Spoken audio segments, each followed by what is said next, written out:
들어보셨는지요? 가나안 땅은 원래 하나님께서 구약시대에 아브라함 때부터 이스라엘 자손에게 주기로 한 약속의 언약의 땅이죠.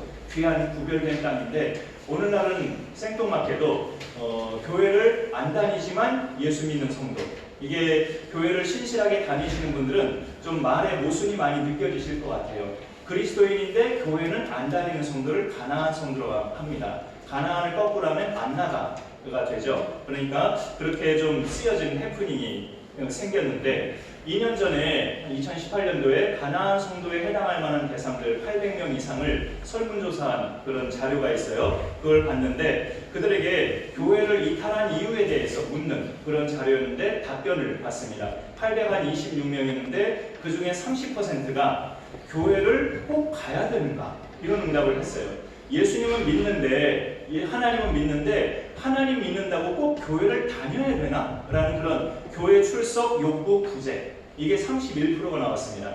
그 다음에 18%가 개인적인 이유, 개인적인 이유니까 사람들마다 다르겠죠. 각자 개인적인 이유가 18%가 나오고, 세 번째로 14%가 자유롭게 신앙생활을 하고 싶어서, 교회에 묶여있기 싫다는 거죠. 자유롭게 신앙생활을 하고 싶어서가 세 번째로 높게 나왔고요. 10% 미만으로 나온 것들이 이제 여러 가지가 있는데, 시간이 없어서, 신앙생활에 회의가 느껴져서, 목회자에 대한 불만, 또 지체들에 대한 불만, 제일 마지막으로 지나친 헌금 강조, 이런 것들이 교회를 이탈한 가나안 성도들의 이탈 이유들로 순차적으로 그렇게 통계가 나왔습니다. 긍정적으로 본다면, 하나를 긍정적으로 본다면 그래도 자기를 그리스도인이라고는 생각한다는 거죠. 교회를 떠난 사람들 중에는 아예 하나님을 안 믿는 사람도 있어요. 그렇게 어린 시절에, 학생 시절에 회장까지 하면서 열심히 믿던 그런 순수한 신앙을 가졌던 사람이 성인이 돼서 나는 하나님을 안 믿습니다, 하나님은 없습니다 하면서 아예 대놓고 무신론자가 되는 사람도 있단 말이죠. 그런 사람에 비해서 가나안 성도는 비록 교회는 안 다니지만 나는 예수 믿으니까 라는 점에 있어서는 아예 무신론자보다는 낫지 않은가 생각을 할 수도 있습니다. 그러나 그것도 그들만의 어쩌면 자기 착각일 수도 있어요. 예수님 말씀에 나더러 주여 주여 하는 자마다 다 천국에 들어갈 것이 아니요 다만 하늘에 계신 내 아버지 뜻대로 행하는 자라야 들어가리라 라고 말씀하셨는데, 하늘에 계신 아버지의 뜻대로 행한다는 것은 예수님을 믿는다면 교회를 섬기는 것도 아버지의 뜻이거든요. 그러니 나는 교회는 안 다니지만 예수님은 믿어 하는 이 가나안 성도도 아버지의 뜻대로 과연 행하면서 신앙생활을 하는 것인지 그렇게 자기를 살펴볼 필요가 있습니다. 우리 교회를 잘 섬기고 주일 출석을 생명처럼 하시는 분들 입장에서는 가나안 성도들을 바라볼 때 그렇게 하나님의 뜻에 합한 자로 안 볼 수가 있죠. 그런데 또 예수님이 하신 그 말씀은 교회를 열심히 섬긴다고 하는 사람들에게도 던지신 말씀이에요. 그 해당하는 사람들이 주여 우리가 주의 이름으로 선지나 노릇도 하고 말씀도 전하고 귀신도 쫓아내고 병도 고치고 했는데 왜 우리를 모른다고 하십니까? 라고 이렇게 말을 하잖아요. 교회를 나름대로 열심히 섬긴다고 했던 대상들에게까지도 예수님이 주신 말씀이었습니다. 아버지의 뜻대로 행하는 자라야만 천국에 들어갈 수 있다는 것. 그럼 우리가 아버지의 뜻을 항상 새기면서 그 기준에 맞게 교회도 다니고 신앙생활도 하고 해야 되겠죠. 이것과 더불어서 또 이 이야기는 여기까지 하고요. 지금 연속 2달 교회들마다 시행하고 있는 온라인 예배가 있죠. 온라인 예배 내지는 가정 예배로 전환하는 많은 교회들이 아직도 이제 진행되고 있습니다. 코로나19라는 생각지 못한 그런 전염병이 올해 이렇게 발생하고 계속 퍼지는 상황 속에서 우리 믿는 사람들 안에서도 이제 의견이 좀 분분한 그런 흥미로운 상황들이 발생하더라고요. 일부 그리스도인들은 살아계신 하나님께 드린 예배는 생명인데 생명 같은 예배가 무슨 온라인이냐, 그건 예배도 아니다 하면서 현장 예배를 고수하는 그리스도인들도 있습니다. 반면에 교회의 공익성을 강조하는 그리스도인들은 교회는 세상의 빛이다, 세상의 빛인 교회가 세상의 빛은 발하지 못할지언정 오히려 세상을 불안하게 만들고 이웃을 불안하게 만들고 해를 끼친다면 그건 예수님의 가르침에도 어긋나고 전도의 문도 막힌다 하면서 이 바이러스가 다 잠잠해질 때까지 온라인 예배를 고수하는 그리스도인들도 있습니다. 양자가 다 귀한 의견이에요. 양자가 다 귀한 의견인데 하나 같이 생각해 볼 것은 양자가 다 함정에 빠질 수도 있다는 것을 우리는 또 같이 생각해 봐야 됩니다. 현장 예배를 고수하는 쪽은 몇 가지 예를 든다면 온라인 예배만 고수하는 대상들을 자칫 믿음 없는 사람들이라고 그렇게 지탄할 수가 있는 것이죠. 믿음이 있으면 현장 예배에 와야지 하면서 이렇게 현장 예배를 고수하는 사람들은 온라인 예배로 계속 드리는 사람들을 자칫 믿음 없는 사람들이라고 이렇게 평가할 수 있다는 부분을 우리가 좀 주의해야 되고요. 그 다음에 또 현장 예배를 고수하는 쪽은 정부의 방침에 대해서 사탄의 세력이다, 교회를 핍박한다라는 식으로 몰아가는 경향이 있어요. 실제 그렇게 생각하는 목사님들도 있죠. 그거는 어찌 보면 건강한 신앙은 아니에요. 그런 때도 역사적으로 있긴 있었어요. 정부나 나라가 교회를 박해한 때도. 그러나 이거는 그런 성격이라고 보기에는 좀 너무 지나치게 앞서가는 겁니다. 그런 사탄의 꿈틀거림도 물론 있지만 지금 정부의 그런 어떤 결정이나 준수사항을 당부하는 것은 사탄의 박해라고 보기에는 너무 우리가 앞서가는 거예요. 건강한 신앙이라고 우리가 보기가 좀 어렵습니다. 그런데 그런 교회일수록 본이 되게끔 시행해야 되는 7가지 그런 준칙사항도 무시하면서 모이는 경향이 짙어요. 예배를 생명으로 여기는 믿음은 좋지만 예배 방식에 대해서 잠시 동안만 다른 방식을 요구하는 것에 대해서 교회를 박해하는 것으로만 여기는 것은 우리의 믿음을 다시금 조명해 봐야 됩니다. 그리고 온라인 예배를 고수하는 쪽도 함정에 빠질 수 있다는 것을 같이 또 살펴봐야 되는데, 명분은 좋아요. 혹시라도 나 때문에, 오늘 내가 여기 와서 나 때문에 다른 성도나 이웃에게 감염이 되면 안 되니까, 내가 혹시 일주일 동안 많은 직장 동료 만나다가 교회 왔는데 혹시 내가 그렇게 감염 대상 될지 모르는데 그렇게 나 때문에 다른 지체들이나 이웃이 해를 입으면 안 되니까 지금 아직 현장 예배는 안 된다. 명분은 그렇다고 하지만 한 번쯤은 자신의 내면을 들여다볼 필요는 있습니다. 내면은 그 양심적으로 발동할 수 있거든요. 혹시 나는 하나님보다 사람을 두려워하는 건 아닌지, 여기 왜 와서 예배드려요? 하면서 막 이웃이 뭐라고 하다든가 또 이렇게 공무원들이 온다든가 하는 그런 사람들이요.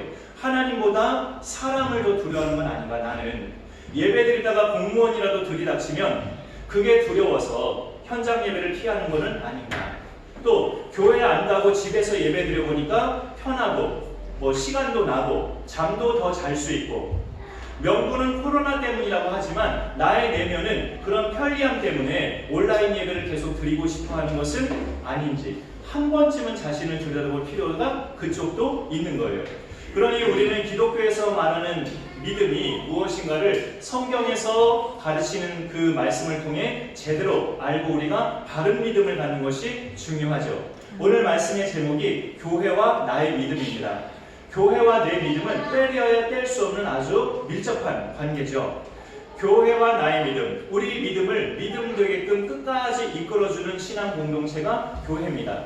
또 교회도 우리 각 지체들의 믿음을 통해서 교회는 건강하게 세워져 갑니다. 그러니 우리 개개인의 믿음과 교회는 뗄 수 없는 아주 밀접한 관계죠.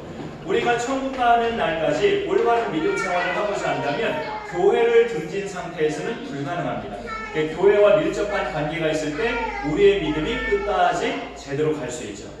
그런데 한 가지 또 우리가 빈틈이 생기는 것은, 그렇게 생각하면서 그토록 교회를 잘 섬긴 사람들 중에는 아까 처음 말씀드린 것처럼 지금은 가난한 성도로 전락한 성도들도 많다는 거죠. 그렇게 교회를 생명처럼 여기고 내 믿음은 교회와 뗄 수 없다, 그렇게 교회와 밀접한 관계를 가지면서 교회를 섬겼던 지난날의 많은 대상들 중에 지금은 가난한 성도가 된 사람들도 많다는 거예요. 이런 결과를 보면 우리의 믿음 지키는 것을 그렇다고 교회에만 의존할 수는 없구나 라는 것을 또 깨닫게 돼요. 교회가 우리 믿음을 끝까지 지켜주는 데는 유익한 공동체지만 그렇게 떠나버린 가난한 성도들이 많이 있다는 것을 생각해 볼 때 내 믿음을 전적으로 교회에다만 의탁할 수는 없구나라는 것도 깨닫게 돼요. 그럼 우리 믿음을 어디에다 의지해야 될까요? 어디에다 우리 믿음을 지켜야 될까요? 살아있고 항상 있는, 언제나 썩지 않은, 불변하는 하나님 말씀이에요. 하나님 말씀에다가 우리 믿음을 의탁하고 우리 믿음을 기댈 것은 교회보다는 하나님 말씀입니다.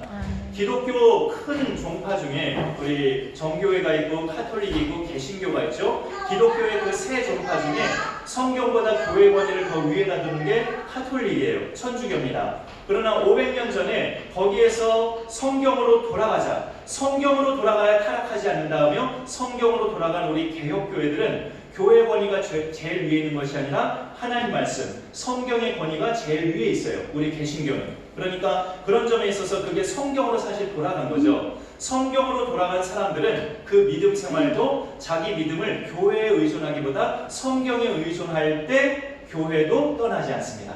그런 믿음의 순환적인 흐름을 우리가 또 같이 기억할 필요가 있죠. 성경에 의존한다는 믿음은 우리가 날마다 성경을 펴고 읽고 묵상하는 것도 물론 포함되지만 성경에서 말씀하는 진리들을 내가 확신하는 거예요. 성경에 담아있는 모든 말씀들을 내가 온전히 믿으면서 그 믿음 따라 사는 거죠. 그 믿음 따라 살려면 성경도 또 읽어야 되긴 하죠.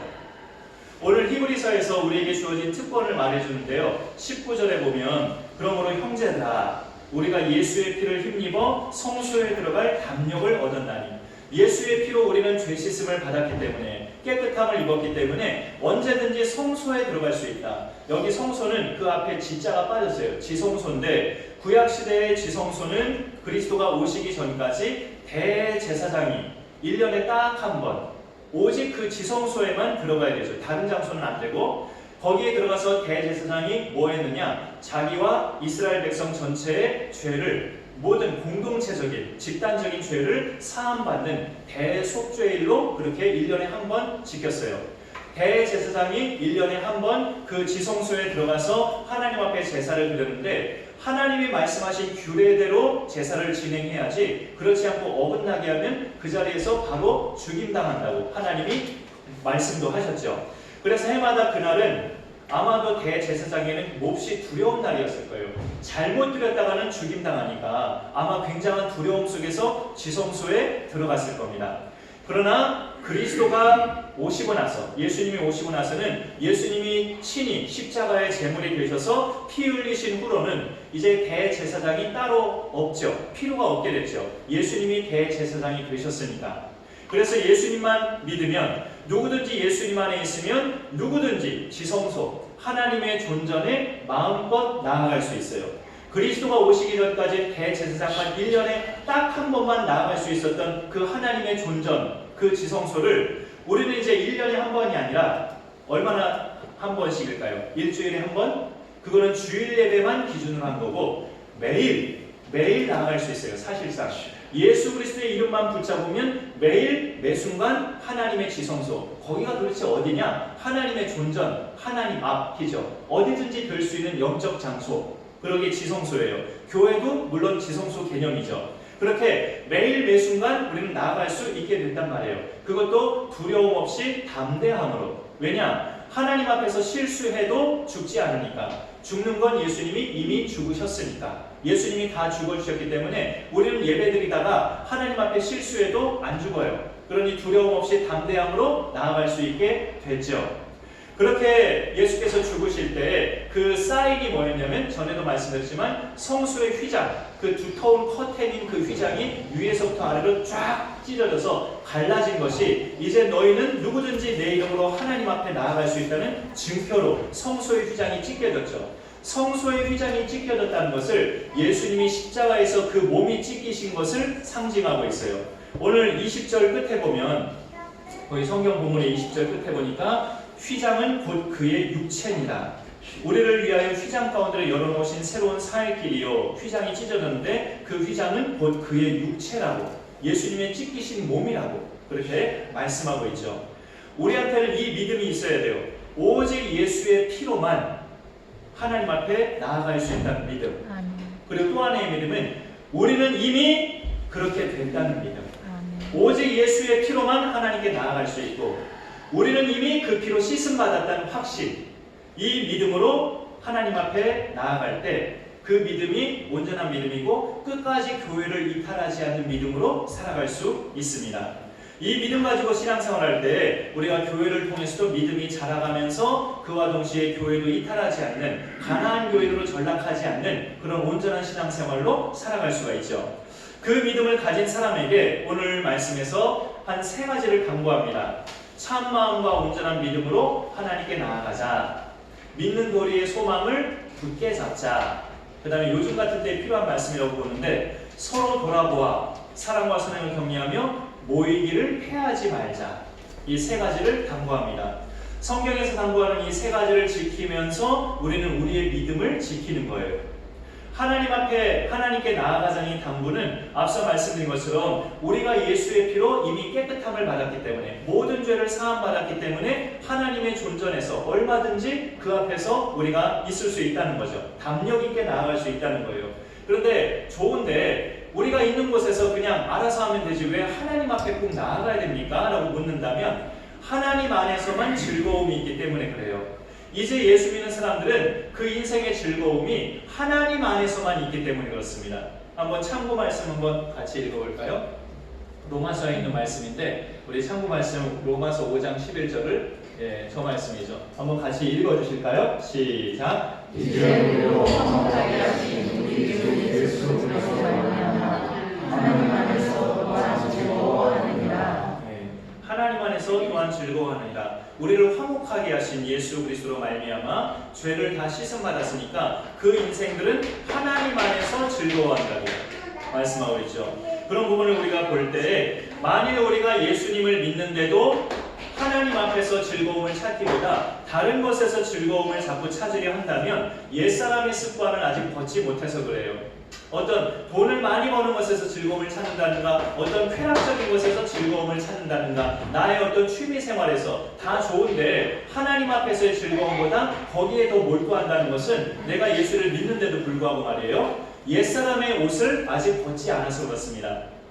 보통 이런 이야기, 옛날에 영화도 있었죠. 그렇다면 조금 다르게 이야기 제가 드리는 건데, 자기가 왕자인 줄 모르고 거짓골로 돌아다니다가 누군가 그 궁전에 사는 사람들에게 발견돼서 유전자 검사를 해서 자기가 왕의 아들이라는 것을 알게 됐어요. 왕자인 것을 알게 돼서 이제 거짓골로 사는 것을 멈추고 왕궁에 들어가서 사는데, 이 왕궁 생활을 적응을 못하는 거예요. 이 왕자가 거짓골로 살던 그 옛 시절이 자꾸 그리워서 자꾸 왕궁을 떠나고 싶어하는 그런 모습을 보이는 거죠. 그거는 옛 생활을 확실하게 정리하지 않아서 그래요. 우리가 예수 믿기 전에 옛 생활을 정리하지 않으면 예수 믿는 사람은 하나님 안에서만 즐거움을 찾게 되는 사람들인데, 자꾸 그 안에서 즐거움을 모르고 다른 것에서 즐거움을 찾으려고 한다면 옛 옷을 아직 벗지 않아서 그렇다. 우리가 옛 생활의 습관을 끊어내는 그런 정리의 신앙생활이 필요하다라는 것을 말씀드립니다. 우리는 하나님의 자녀가 되기까지 필요한 과정들은 다 거쳤어요. 예수님을 구주로 영접했고, 내 죄 때문에 십자가에 달려 죽으시고 사흘 만에 다시 사신 나의 구세주임을 믿습니다. 믿음 고백했죠. 교회에 등록해서 예배 생활하고 있고요. 일정한 때에 다 학습 세례 받으셨죠. 구주로 영접했고 교회 다니고 있고 학습 세례 받았고, 그러면은 믿음을 갖는 것에 있어서 하나님 자녀가 되기까지 거쳐야 할 것은 우리가 다 거쳤어요. 이 세례를 특별히 우리가 세례 받을 때, 나는 이제 예수님의 보혈로 모든 죄가 씻음 받은 줄로 믿습니다라는 그런 믿음 고백으로 우리가 세례를 받은 거예요. 그러니 우리는 그 모든 믿음을 갖는 것에 필요한 과정들을 다 거쳤기 때문에 22절에 보니까 그런 사람들은 우리가 마음의 뿌림을 받아 악한 양심으로부터 벗어났고 몸은 맑은 물로 씻음을 받았으니, 그렇게 다 거쳤으니 이제 할 일은 뭐냐? 참 마음과 온전한 믿음으로 하나님께 나아가자. 참 마음과 온전한 믿음으로 하나님께 나아갈 일만 우리는 남았다. 믿음이 필요한 것에서 우리는 모든 과정 다 거쳤으니 이제 하나님께 나아가면 된다라는 것을 권면하고 있어요. 여기 보면은 그 22절 말씀에 맑은 물이라는 표현이 있죠. 우리 몸을 이제 맑은 물로 씻었다. 뭔 물로 우리가 씻었는데 맑은 물이라냐? 라고 우리가 볼 수 있는데, 물은 보통 성경에서 세례를 상징해요. 세례받은 것. 하나 더 추가 말씀 보실까요?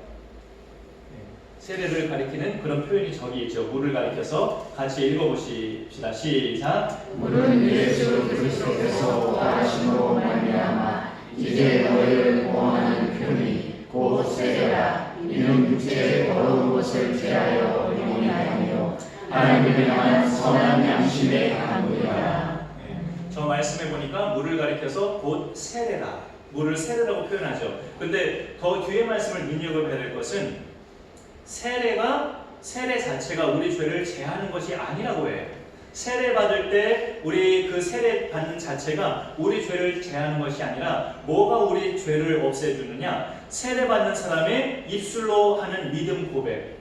나는 예수님의 피로만 내 죄가 씻음받는 줄 믿습니다 하면서 그런 고백을 하거나 아니면 세례를 집도하는 목사가 그런 걸 물을 때 예 하고 답변을 하죠. 그런 믿음 고백 속에서 죄가 씻음받는 거예요. 그 물세례 물 자체가 죄를 씻어내는 게 아니라 세례받는 그 사람이 믿음으로 고백하는 예수님의 피로만 내 더러운 죄가 씻음받는 줄 믿습니다. 그 고백이 죄사함을 가져오게 하고 내 죄가 사해지고 깨끗해졌음을 세례의식이 그렇게 확증해 주는 겁니다. 이 과정을 우리는 다 거쳤죠. 예수님 영접했고 교회 다니고 있고 세례도 받았고 그런 과정을 다 거친 사람은 참 마음과 온전한 믿음으로 하나님께 나아가자. 그 각각이 뭐냐? 참 마음과 온전한 믿음. 참 마음은 우리가 주일에 교회에 오는 것이 억지로가 아닌, 위선이 아닌, 또는 내 어떤 유익을 위해서가 아닌 순전히 하나님 만나고 싶어서 오는 게 참 마음이에요. 또 온전한 믿음은 뭘까요? 온전한 믿음으로 하나님께 나와야 되는데 의심하지 않는 믿음이에요. 나를 하나님이 받아주실까? 내가 기도하면 하나님이 들으실까? 의심하는 것. 그 의심을 버리는 것이 온전한 믿음이죠. 참 마음과 온전한 믿음으로 하나님께 나아가자. 모든 과정을 거친 사람들은 이제 그 일을 집중하면 된다는 것이죠. 나는 예수의 피로 다 내 죄가 사함받았으니 하나님과 나 사이는 이제 막힌 담이 없다. 그러니 하나님 앞에 얼마든지 담력 있게 나아갈 수 있다라고 성경이 말씀합니다. 주일에 우리가 교회에 오시면 사실 눈에 보이는 우리 보고 싶었던 그리운 지체들, 가족들을 만나는 일도 큰 기쁨이에요. 그러나 내가 오늘 교회 가는 것은 우주의 왕이시고 나를 죄에서 구원하신 예배 받으실 하나님을 만나러 나는 오늘 교회에 온 것이다. 그런 마음으로 참 마음으로 온전한 믿음으로 예배를 오는 것이 하나님이 받으시는 예배자입니다. 두 번째로 우리 그런 믿음을 가진 자에게 권면하는 것이 믿는 도리의 소망을 굳게 잡자라는 것을 권면하고 있습니다. 내 믿음 잘 지키는 방법은 믿는 도리의 소망을 굳게 잡는 거예요. 믿는 도리의 소망, 이 표현이 좀 아리까리하죠. 믿음을 말하는 건지 소망을 말하는 건지 좀 뭘 말하는 건지 모르겠어요. 믿는 도리는 우리가 믿는 내용들이에요.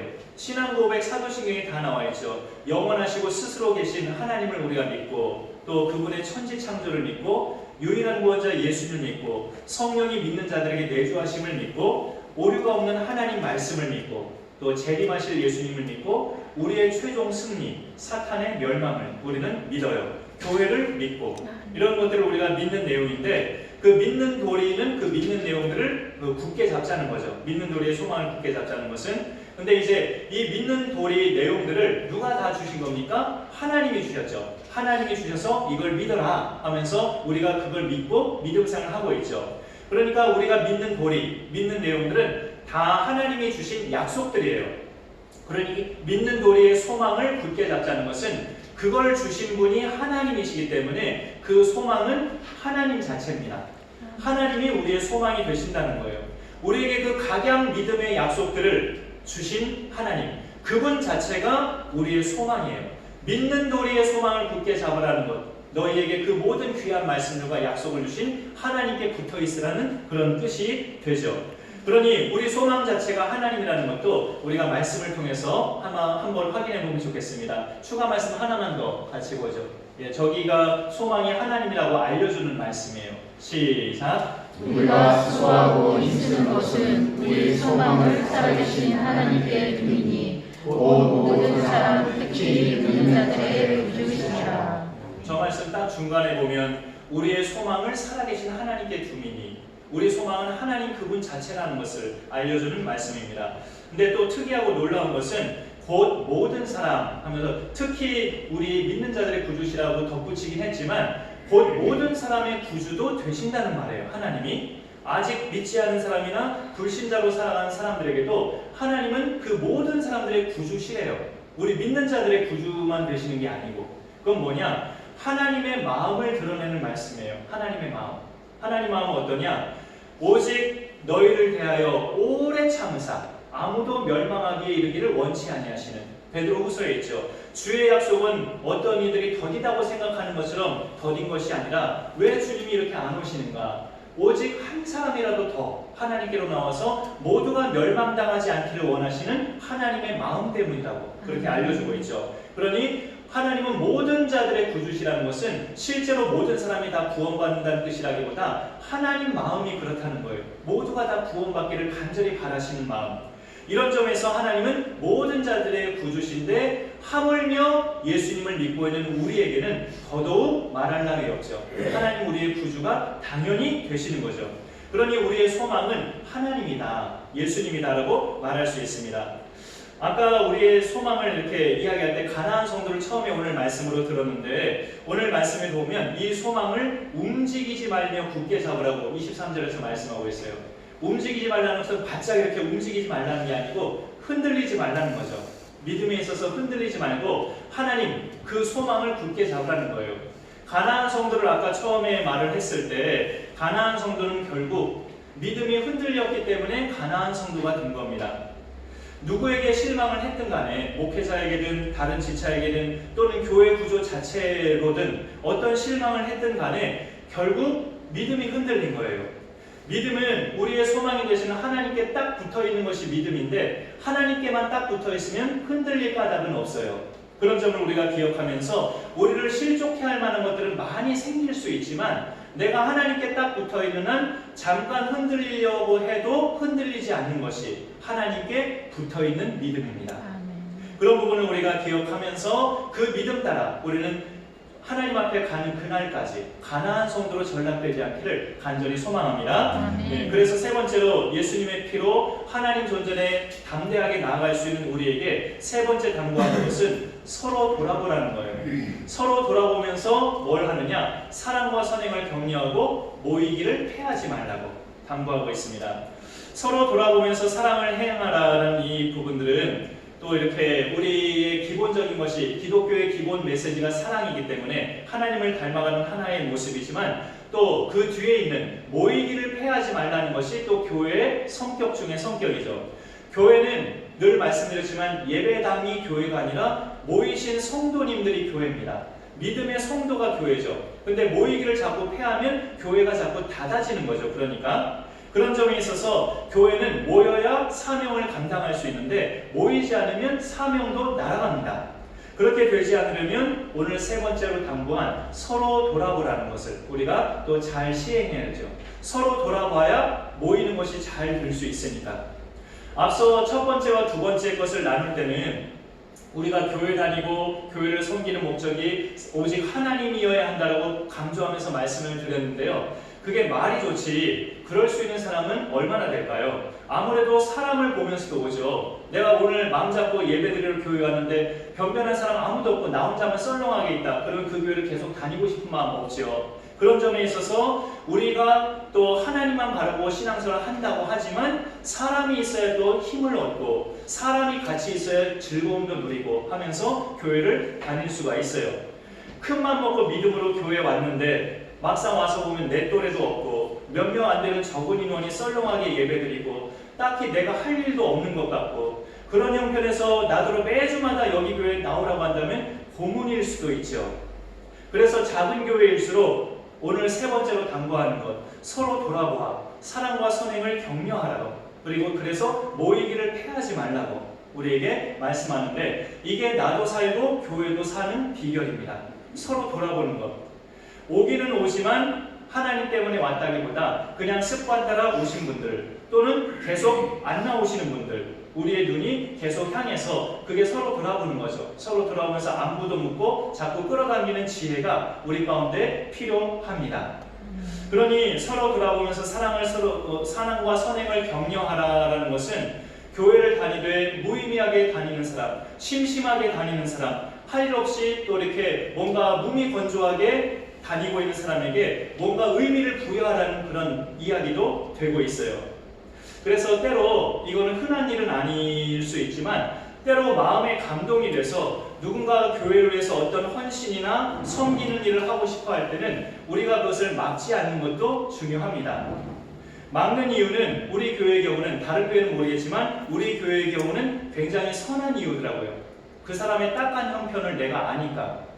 교회에 나와주는 것만도 고마운데 뭐 그런 것까지, 지금 건강이 안 좋고 형편도 어려운 건 내가 아는데 무슨 그런 일까지 하면서 우리가 나도 모르게 막을 수가 있어요. 근데 좋은 마음인데 우리가 기억해야 될 것은, 그렇게 막으면 그 사람의 돈이나 모든 것은 굳을지 모르지만 하나님이 주시려는 복이 막혀질 수 있다는 것, 우리가 그걸 또 기억할 필요가 있습니다. 그래서 그 사람의 마음이 동해서 뭔가를 하고 싶어 할 때는 하나님이 뭔가 복을 주시려는 마음, 그 움직임에서 그 마음이 움직여진 거예요. 그런 것을 우리가 생각할 때, 그럴 때는 열어주면서 할 수 있도록 해주는 것도 좋습니다. 하도록 열어주되 격려하는 게 좋죠. 정말 훌륭하십니다.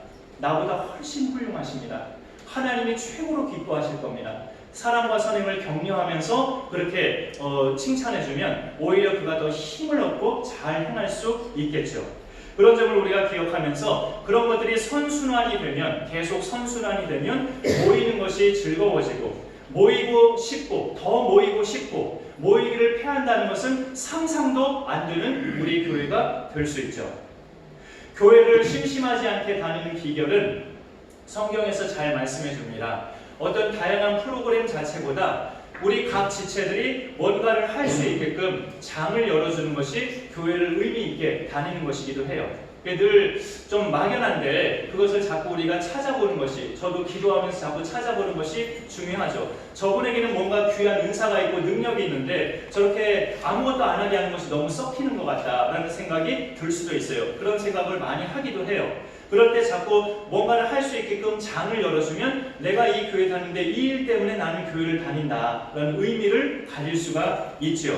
그렇게 뭔가 장을 마련해주면 그 각 지체들이 세워지면 유익한 프로그램들도 자연스럽게 만들어지죠. 우리 모두가 그런 교회를 꿈꾸면서 아까 찬양처럼 교회를 교회되게, 예배를 예배되게 하는 것은 우리의 믿음을 성경으로 조명해서 하나님이 요구하신 믿음을 잘 지켜나가면 될 수 있습니다. 하나님 앞에 참 마음과 온전한 믿음으로 나아가자. 믿는 도리의 소망을 굳게 잡자. 믿는 자들끼리 서로 돌아보아 사랑과 선행을 격려해주고 모이기를 패하지 말자. 이런 부분을 기억하면서 그렇게 해서 교회를 교회되게 하고 내 믿음도 더 단단해지고 사랑도 더 깊어지는 축복된 우리 강선한 교회 되기를 간절히 소망합니다. 기도하겠습니다. 하나님 감사합니다. 오늘도 우리에게 말씀하여 주셔서 특별히 교회와 나의 믿음을 또 말씀을 통해 돌아보게 하심을 감사드립니다. 우리가 예수의 피를 힘입어 성소에 들어갈 담력을 얻었나니 이제 우리는 그 하나님 존전에 온전한 마음과 또 이렇게 온전한 참 마음과 온전한 믿음으로 나아갈 수 있고, 그 믿음의 도리의 소망을 굳게 잡을 수 있고, 서로 돌아보라는 또 명령을 받았는데 이 믿음 따라 우리가 하나님 앞에 존귀와 영광 돌리는 귀한 삶을 잘 살아가게 하여 주옵소서. 일상에서도 우리가 교회를 떠올리며 교회를 사랑하고 주님의 몸 되신 교회를 이 처소에 우리에게 허락하셨사오니 이 처소가 우리 사랑하는 지체들을 통하여서 또 부족한 종을 통하여서 더욱더 채워지고 은혜가 넘쳐나고 하나님 영광이 드러내는 복된 교회가 되게 하여 주옵소서. 교회를 통해서 우리의 믿음도 더욱더 믿음되게 하시고, 그러나 그 위에는 하나님의 말씀을 중심으로 우리의 믿음의 방향이 늘 잘 잡혀갈 수 있도록 함께